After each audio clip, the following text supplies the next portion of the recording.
Hey everyone, welcome back to my channel. If you're new here, hey girl, hey. This is Boss Vision, where I share with you all everything you need to know about making candles. In today's video, I will be taking you through a full 1-year update, life after quitting my 9-to-5 to sell candles full time. Okay, the key points we're going to cover in this video include how I felt within the first 3 months after quitting my job, and then how I felt when I ran out of savings and I actually had to rely on income for paying my bills. And if you stay until the end, I'll give you my advice for any entrepreneurs getting started and what to do and what not to do. First, we're going to dive into, like I said before, how I felt within those first 3 months. If you're new to my channel, I quit my job in October of 2022. I was an account executive for a big software sales company, and I had been there for only 11 months. And in that time frame, I felt that it was the right decision to move on from the company.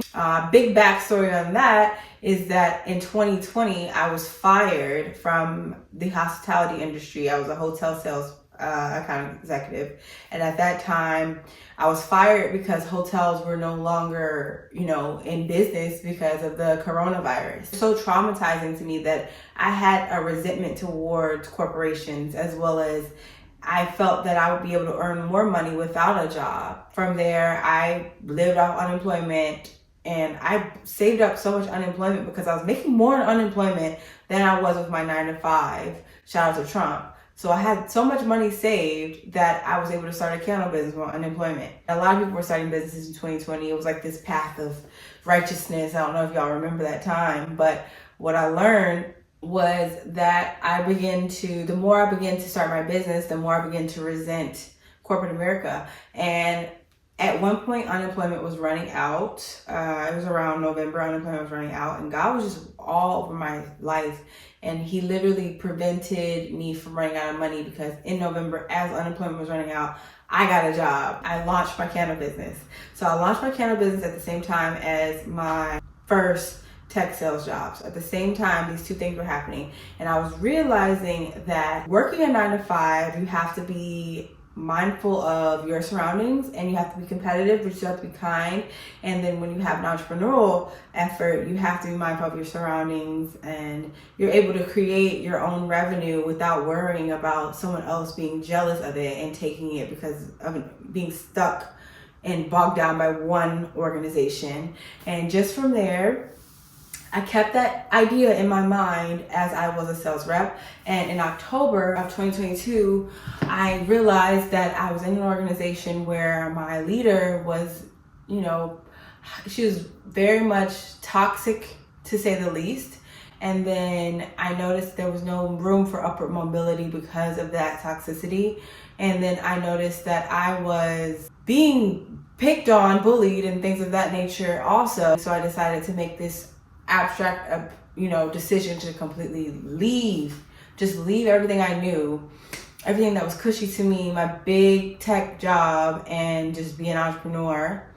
And in that choice, I found that there was pure panic. So I had been telling myself this story over and over in my head, that I was capable of working for myself and taking charge of my life, and that I didn't want to go down the path that I was going with sales. I noticed that I was just bogged down by sales, and I have a passion for creativity, and I thought I could take my creativeness and actually earn way more money than I was in tech sales. I'll be honest, I was earning roughly $140K a year, and I was like, I could earn $300K from just being an entrepreneur. That was my idea in my head.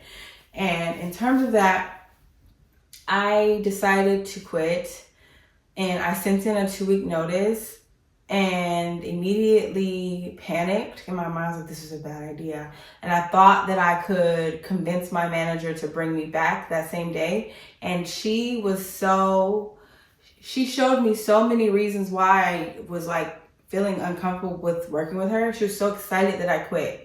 And she immediately went to HR and tried to hire someone that same day to replace me, because I don't know, she just didn't like me very much. Just things of that nature showed me that okay, maybe this is the right decision. So that was my thought process behind that. But then from there, the first day that I quit, I just remember I was taking CBD, like Martha Stewart CBD that you can get from Vitamin Shop. Nothing crazy. So it was causing me to hash out a lot of emotions. And I cried the day of my exit interview, because with tech sales, you have an exit interview. And I cried because I was so scared. And she's not a very nice lady. She like accidentally hung up the call. So she's like, oh, sorry, I accidentally hung up. And it's like, how do you accidentally hang up a Zoom call? You have to literally be clicking on buttons to do that. So she did that, and it just shows me like, oh my God, maybe this was the right decision. And from there, on that same day, I remember they told me they were paying me 2 weeks out, and they didn't want me to work the 2 weeks. They were just ready for me to go. It was just unusual for me. I usually get begged to stay when I have a job. People usually beg, but the fact that they were pushing me out was like, this must be the right thing. And they're paying me 2 weeks to just leave. And it kind of like in my mind, something about her, even though I know she kind of like hated me, I think she wanted me to do this to do what I love. Like she was like not going to tell me yes, because if she told me like she wanted me to stay, then I would have went back and I probably would have never pursued full-time entrepreneurship as I am right now. So I just keep all of that in my mind to this day. Like it's been a full 12 months. So just in terms of the first 3 months, I remember even on the first day, like I was panicking. I went to my neighborhood's restaurant. There's a restaurant in my neighborhood, which is actually really cool. But I went there, I had some coffee, and the first thing I heard was Beyonce's Break My Soul. I just fell in love. I just quit my job and I just started crying in there too, because it's CBD.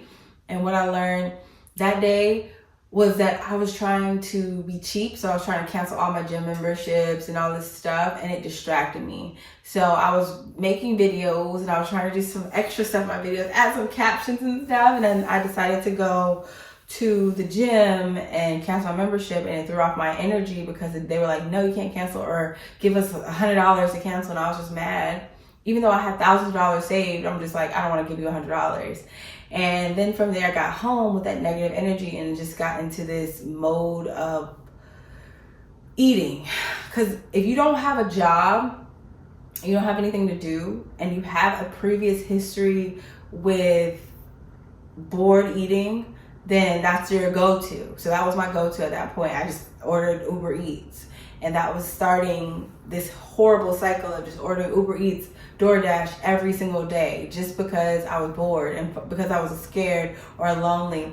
So those things happened, and I just remember quitting was so scary. Like every morning, like in that first 30 days of just panic, pure panic in my heart, pure panic, just looking around like, what did I just do? This was stupid. Me staring at LinkedIn, trying to see what my former coworkers were doing, just worried, things like that. And then I decided to create a candle making survival guide, because before quitting my job, I found great success with candles, selling candles, making candles. And I was like, I'm going to share with people how to do it and create an ebook. I was getting unheard of partnerships that I never even was able to accomplish as when I was doing this with a job. But it just didn't click in my head. I was just like, I have to believe what I believe. Like my body was going through my mind and body was going through all of this resistance to the good things happening. It took me so much time to realize, just say it out loud, that if you approach your life with a sense of calmness, you're able to catch things you would have missed if you approach it from this rush, fear-based energy. So without the rush, fear-based energy, I was able to notice how many people support me. Like it means the world when people send me donations on Cash App, or when you buy my ebooks. It's just so gratifying. It's like, wow, people actually support my journey. And then I was able to create higher quality content, because I stopped coming from a place of lack and I came from a problem solving place. So when you interpret your life that way, you're able to prosper much more. I definitely want to get into just with how I felt when I no longer had a big savings account and I had to rely solely on income. That was a huge shock for me. What happened was within the summer months, I'm sure this happens to a lot of people, but your sales decline. Like you'll go from getting a certain amount of sales each week to it being very sparse, just because people buy candles less during the summer. People buy everything in general less during the summer. And then with my part of my job being brand partnerships, a lot of brands weren't really reaching out at that time. They reach out more so like in October, like right now. And in that, I was going through a lot of doubt in my head. It just crept back in, just thinking like, okay, I only have to rely on what I brought in and not what I got from my previous 9 to 5. So how am I to do this? And the best thing that I did was take a step back and identify the problems that I saw and clearly communicate that. So it's so often that I kept saying, I don't have a job, but it's like, somehow it just occurred to me that I do have a job. I create content and I create candles. These are two jobs that I've been working diligently for the last year. So it was so hard for me to really grasp that concept for a while, just because I was thinking of, coming from a place of insecurity. And honestly, that's a lot built up in over time, because we can build on one idea for years and then it becomes a belief. And then that belief is so strong that anything else that counters it can't even touch it. So after a while, I realized that I have to create new ideas and then ultimately think around them so that they can form beliefs, so that I can unpack my previous beliefs. Because my previous belief was that money's hard to find. My previous belief was that I don't deserve to create YouTube videos and candles for money. Like I used to feel inadequate or uncomfortable with asking for what I deserve for my content, or insecure when people ask me about my candles. And quitting your job is like a light bulb went off my head. I was like, no, be confident in what you have, confident in who you are, because that's all you can control. I also got into therapy and I use Talkspace. It's not sponsored, but I use Talkspace, and my therapist always mentioned that it's very important for you to control the controllables. So you can't sit and focus on your lack in your life or what other people around you are doing, because then it affects what your output is. All you have to do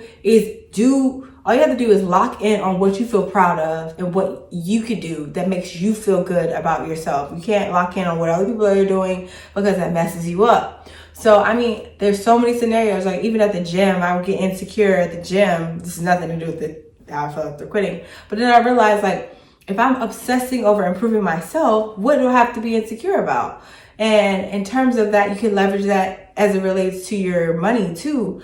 If you're obsessing over how to improve yourself, why would you worry about the fact that money wasn't coming in? It's inevitable that it comes in after you focus on those positive habits. So some great examples of new habits I introduced since quitting my job would be a morning routine. It has to be a solid morning routine. A lot of people in my videos will say, oh, I have one. Oh, I do. No, you have to really have a solid morning so you have that strong foundation for your day. Great examples being making sure you make your bed. It's so small, but if you don't do that, it messes up the rest of your day. Making sure that you place gratitude. This could be through thanking God, or whoever you believe in, just thanking God.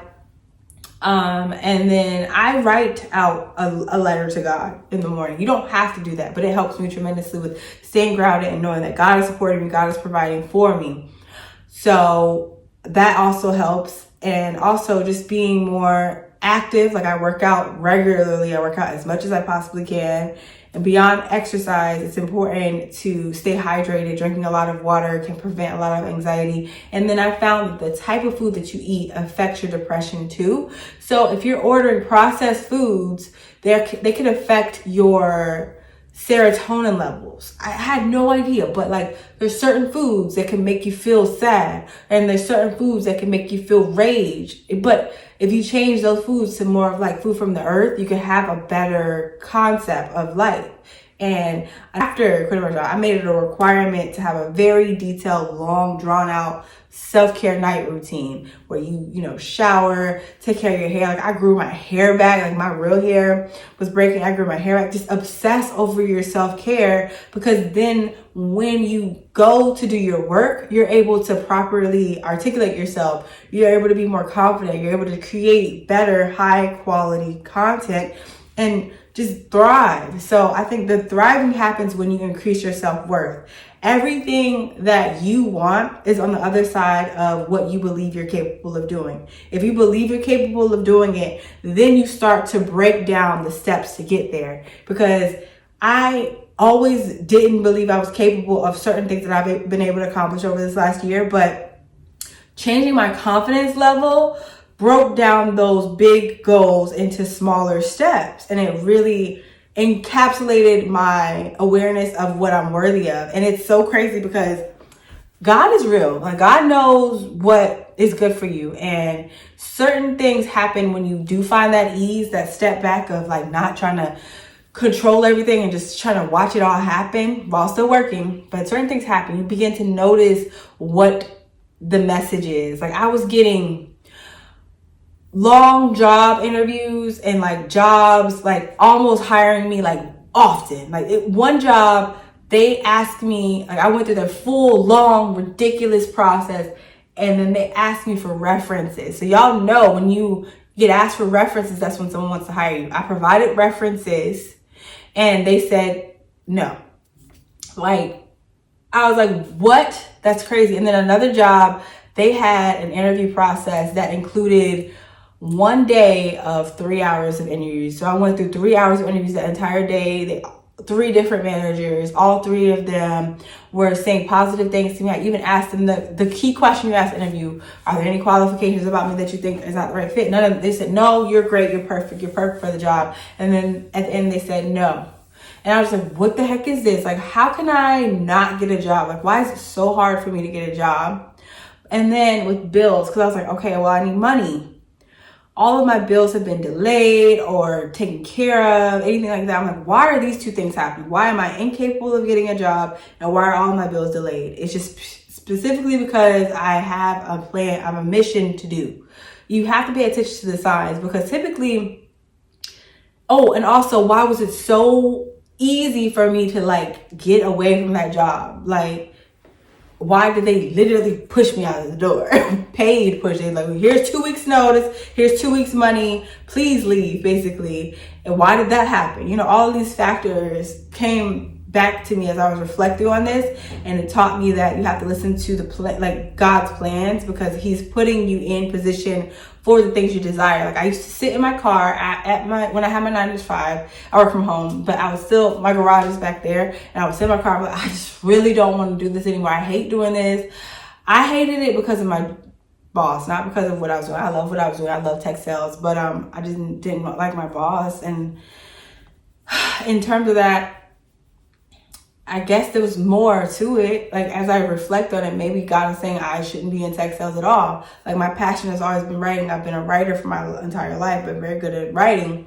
And I was supposed to be a writer. It's all like clicking at this moment too, just thinking of like, why did I ever decide to pursue sales after getting a psychology degree?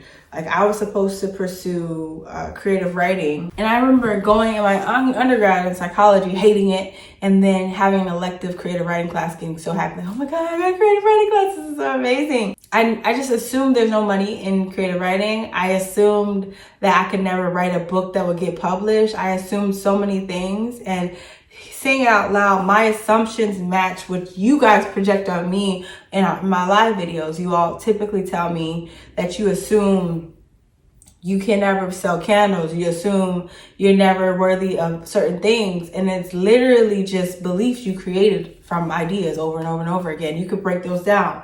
Anything that you could think of actually can occur. And I hate when people say that. It's like Michael Jordan, the basketball player, say, if you think it, you can achieve it, or whoever says that. But seriously, anything that you think, you actually can achieve it if you break down how to get it. And it's not going to be in the typical standard way. It could be an unorthodox way. Like for me, I wanted to work for myself full time. And I think a number one factor in that, the main reason why I did it in the first place, quit in the first place, wasn't because I hated my job.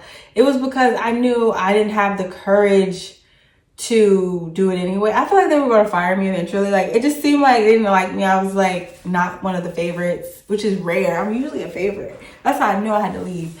But I knew I wasn't going to quit. I was going to, or no, this is what I thought they were going to do. I thought they were going to make me continue working harder than everyone else. They hired like 4 people after me, and I thought they were going to make them like get like leads, and then I was going to struggle. So I was like, no, I'm going to leave. So you don't make me work harder than everyone else just because I'm the black girl. That's why I left.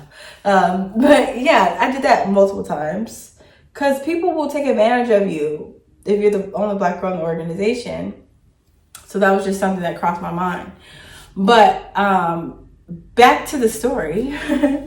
My advice for anyone thinking of quitting, I would definitely say trust the process. That was something I struggled with early on, with the fact that if you shift careers, you're doing a complete 180 on the way that you earn revenue. So you cannot come at it from the same perspective of wanting a steady income.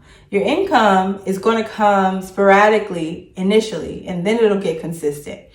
As an entrepreneur, it's much harder for you to get that consistency without time. Time creates consistency as an entrepreneur, and time being of high quality. So you have to trust your own unique process in becoming high quality. Okay, and my next tip will be being okay with the unknown. So I still struggle with this. Like, there's so many things about an entrepreneur that is terrifying, like healthcare and when your next sale is coming in, or what if people just altogether stop buying from you 100%? What are you going to do for money? But you have to be okay with not being in control of those outcomes, because you have to focus more of your energy on what you are in control of, which is your output. So how hard are you going when it comes to getting funding for your business? There's a lot of business funding tips that I include in my Ultimate Sales Survival Guide. It's linked in the description of this video, but I share how to get business loans and everything of that nature. You have to be open to that. You have to be open to grants from the SBA and taking that time to be more present with what you can do instead of what you think is going to happen around you. Because if you focus on what's going to happen around you, that's all that you're going to see. And do you want to see the bad stuff? Like, the thing about it is, I grew up in a home where all my mom did was worry about something bad happening. And that's all she got. And everything that you repetitively think about is what you're going to see. So if you repetitively think in this regard, like what I've been working on is, why is everything working out better than I can ever imagine, and I never have any problems? That's my number one affirmation question or aspiration question I put out into the universe every day when I wake up in the morning, in that pure panic anxiety. Why is everything working out? Because it is. Like, there's so many factors that come into play when it deals with your own reality. So you don't want to just hope, oh, I want $1 million or $1 million. You don't want $1 million, because if you say that over and over again, you're sure to get $1 million and a million problems. Say, why is everything always working out? You know, changing that scenario in your brain, interpreting negative outcomes as lessons. So this is a key point I wanted to touch on as well, because in my mind, if I could just think of what you're going through right now watching this video, I'm sure you're thinking, what am I to do? How is my business going to go? What if people don't like me? Or I really hate my job, I want to quit. So I want to let you know that it doesn't get easier when you become an entrepreneur to manage the way that you handle bad news.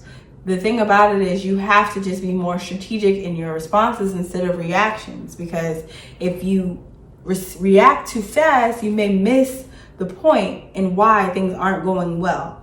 A great example being in my own business, I was struggling with making sales on a certain product on my Cozy Vibes candles. I just can't understand why I can't sell them online. And then I realized it was my product photos through trial and error. So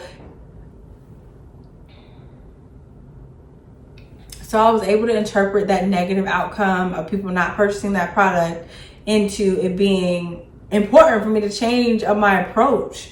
Oftentimes when it comes to entrepreneurship, it's not that you are incapable, it's that you need to shift something in your output.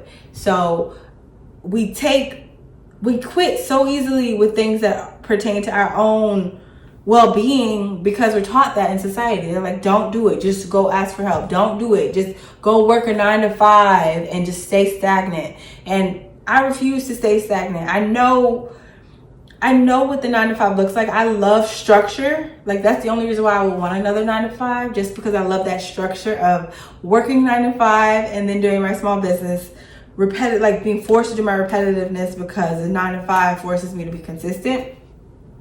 But as it relates to that, you can't sit in the fear of your own ability because you're so bogged down by your 9 to 5. Like, I've been in corporate America and just talking to my colleagues, and they're just so scared of losing their job. And I'm thinking to myself, like, you do realize that you're going to die one day, right? You're going to die one day, and you don't want that day to be like, oh, well, all I did was build somebody else's career up. I never did anything that felt right for me. Another key point is being open to change. Change is the most common aspect of entrepreneurship, and I am not a fan of change. I like everything to stay the same. If anything, I was like ordering Uber Eats and DoorDash and stuff so that I could feel a sense of familiarity. I'm like, oh yeah, I used to always get this for lunch. Let me keep getting this for lunch. Uber Eats and DoorDash. This is wasting a lot of money. But you need to be open to changing your routine and knowing that you don't work 8 hours a day anymore. You don't work Monday through Friday anymore. You work 24/7, all day, every day, because you are the creator of your income now. There's nobody watching you for a certain designated amount of time. So you're more so focused on actually being involved in the creation process all day long. So with that, you have to learn to pivot. And often we'll look at our content and you're like, why is my content not doing well? Why are my products not selling? And it's not that you have bad products. Well, not always. It could be. But it could also be your approach. Like for me, sorry, there's a gnat in here. But for me, I would notice I'm selling a candle. And I'm noticing I'm selling candles on Instagram and I'm getting like 1 or 2 sales a week from Instagram, right? But then I realized that TikTok is taking the e-commerce product business by storm. So I decided to research how to sell on TikTok, researching how to build audience there and actually get more consistent over there instead of just focusing on one platform. If you're an entrepreneur, you can never focus on just one stream of income. Entrepreneurship is like multiple streams of income. Keep it coming in because you never know when one of them is going to drop off. And I definitely recommend affiliate marketing. If you are a content creator watching this video, affiliate marketing can help you pay your bills. And I'd say my last tip is being present. Taking the time to be aware of what you already have, what you've already done right before you just jump in and doubt yourself. So we miss so many signs by just thinking of what could go wrong in the future that it's so important to just stop and think of what's happening right now in this exact moment. Like right now, you have a roof over your head, all your bills are paid, you're taking care of everything. Everything's working out better than you could ever imagine. Sit in that moment. Because if you just keep thinking about what you assume this world is going to give you, then that's what it's going to give you. Like saying, waking up and looking at your business like, oh, why do I never make any sales? Do you know that's an affirmation? That's a whole strong, powerful affirmation speaking to your subconscious. So you're just hitting your subconscious with that assumption. And then when you do, because by chance you can find success and you still have those limiting beliefs, the success is brief. It's so much quicker because you have so much resistance around success. But positive self-talk releases that resistance. When you say better things to yourself all day, and I mean all day, like your brain will be like, okay, what am I gonna do? I'm so worried. You have to have a brain diet and literally catch it. Like, no, I'm capable, I'm worthy, I'm so good at this, I'm so good at this, I'm grateful for this, I'm grateful for this all day.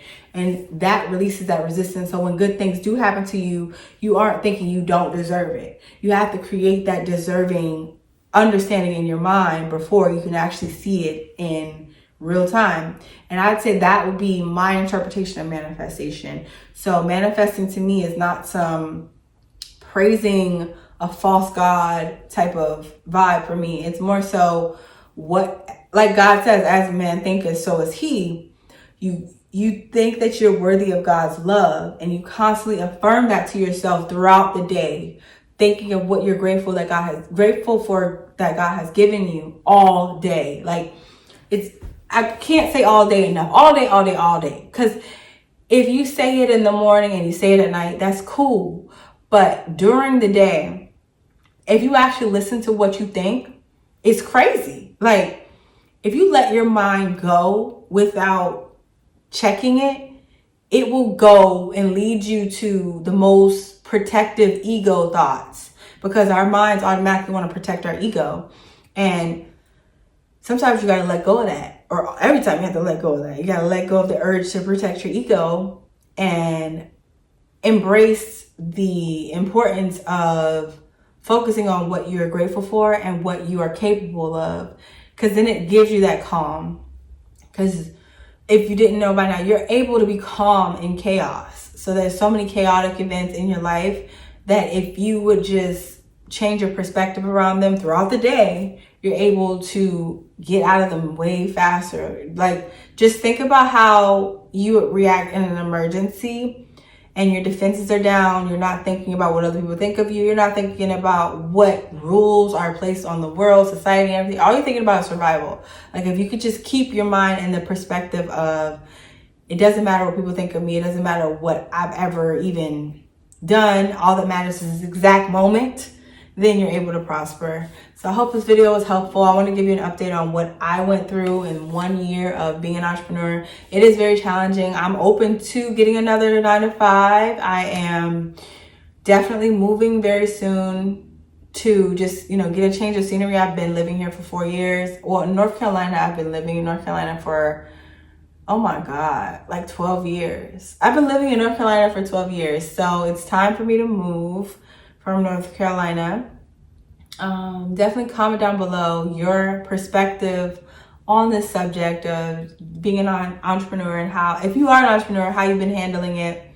I definitely will link some relevant motivation that I have used in terms of my pastor, as well as some law of assumption teachers. They talk about what you say to yourself in your mind. So it's not witchcraft or anything of that nature. I don't want to lead y'all to witchcraft. I want to lead y'all to changing that negative self-talk, changing that doubt so that you can prosper. And definitely support the channel. If you found this helpful, I'll link all of my donations, or if you want to buy a candle, I have a candle business, or if you want to take advantage of the sales for the ebooks too, on how I quit my job, I have that link down below. And I hope you all enjoy the rest of your day, your week, your next hour, just living your purpose. Have fun and love life. Okay, bye.